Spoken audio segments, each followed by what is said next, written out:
नमस्कार. हितगुजमध्ये आपले मनापासून स्वागत आहे.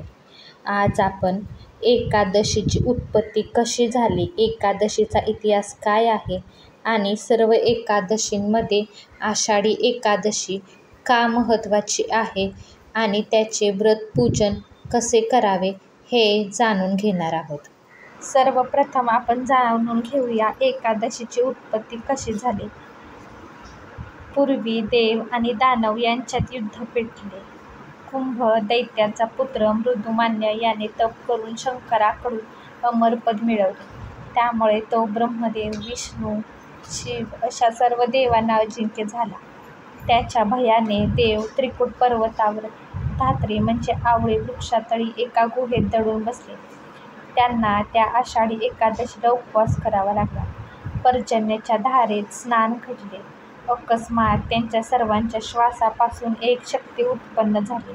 त्या शक्तीने गुहेच्या दाराशी टपून बसलेल्या मृदुमान्य दैत्याला ठार मारले. ही जी शक्ती देवी आहे तीच म्हणजे एकादशी देवता आहे. आता आपण पाहूया एकादशीचे व्रत कसे करावे. एकावर एक 11 म्हणजे एकादशी. याचा अर्थ एकत्व सोडू नये. या दिवशी लंघन करणे, उपवास करणे याचा उद्देश आहे. लक्ष तिकडे न जाता भगवंताकडे राहावे. मात्र आता हा अर्थ गौण झाला आहे आणि उपवास प्रधान झाला आहे.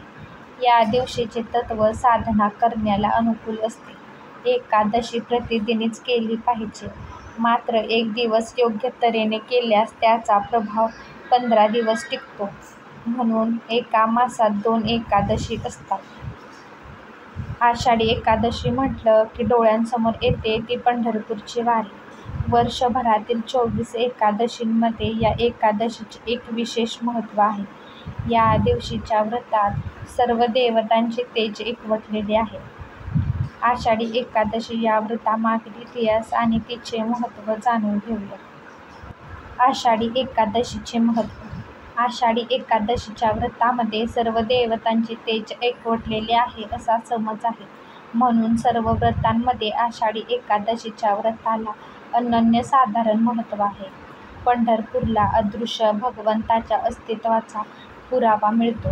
तसेच वैकुंठ भूमीच्या आधीपासूनच पंढरपूर अस्तित्वात आले असा लोकांचा समज आहे. म्हणूनच पृथ्वीवरील सर्वात पुरातन अशा तीर्थक्षेत्राचा पंढरपूर असा उल्लेख केला गेला आहे.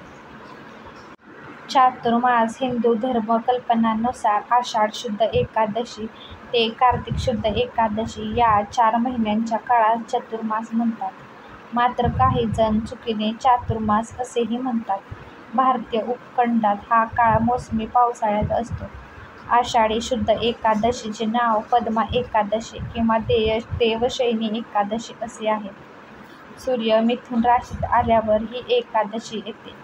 कार्तिक शुद्ध एकादशीचे नाव प्रबोधिनी एकादशी. या काळात हिंदू धर्मात अनेक व्रत उपासना केल्या जातात.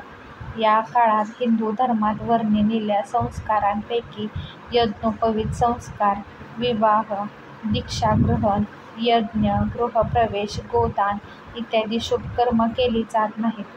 भागवत पुराणानुसार विष्णूंच्या निद्रेस हरिशयन म्हटले जाते.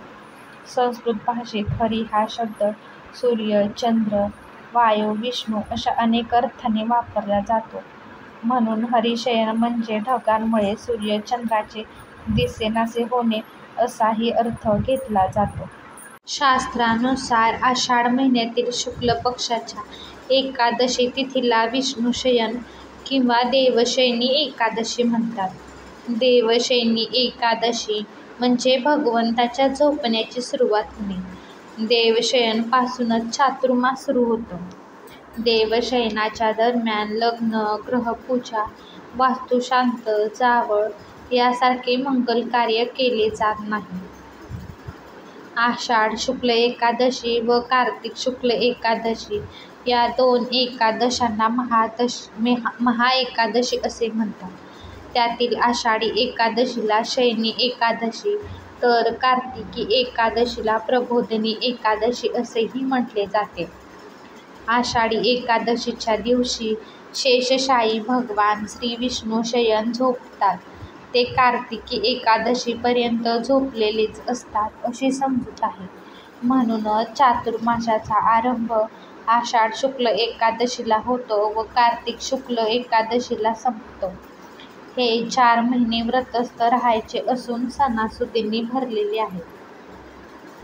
महाराष्ट्रातील विशेषतः भागवत धर्मीय किंवा पंथीय म्हणवणारे लोक या दिवशी उपवास तर करतातच, पण शक्यतर पंढरीची वारी करून श्री विठ्ठल दर्शन घेतात.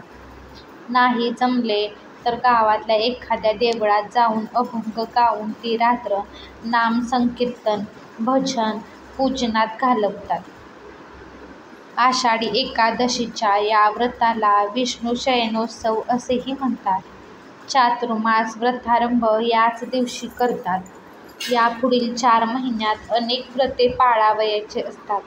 ती पाळण्यासाठी सामर्थ्य प्राप्त व्हावे अशी प्रार्थना या दिवशी करतात.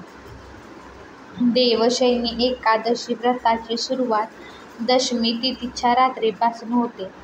दशमीला रात्रीच्या जेवणात मीठ खाणे टाळावे.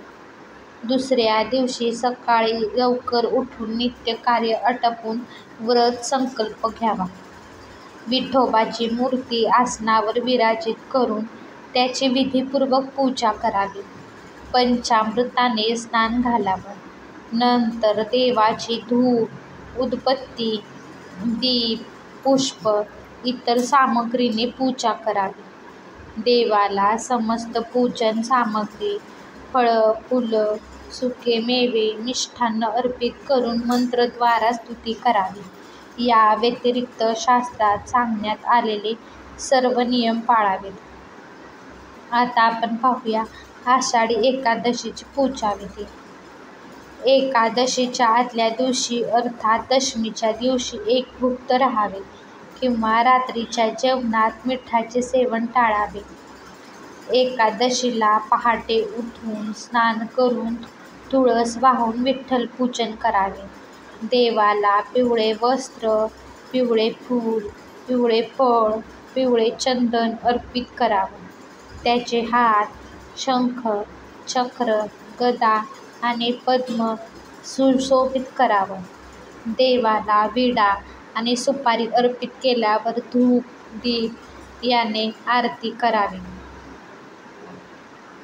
या मंत्राचा जप करावा. सुप्ते त्वयि जगन्नाथ जगत्स्तुप भवेदिदं विभूते त्वयि बुद्धच जगत्सर्व चराचरम्. अर्थात हे जगन्नाथ, आपण निद्रेत गेल्याने संपूर्ण विश्वाला निद्रा लागते आणि आपण जागृत झाल्यावर संपूर्ण जग आणि जग चराचर जागृत होऊन जातं. हा संपूर्ण दिवस उपवास करावा. रात्री हरिभोजन करत जागरण करावं. रात्री देवाचे भजन व स्तुती करावी. विठ्ठल नामाचा जयघोष करत संपूर्ण दिवस देवाच्या नामस्मरणात घालवावा. या दिवशी पंढरपूरमध्ये असणारे वारकरी तर उपासासहित विठ्ठलाची आरती, विठ्ठल नामाचा जयघोष करत असतात. आषाढ शुद्ध द्वादशीला वामनाची पूजा करून पारण करावं. या दोन्ही दिवशी देवाची पूजा करून अहोरात्र तुपाचा दिवा लावावा.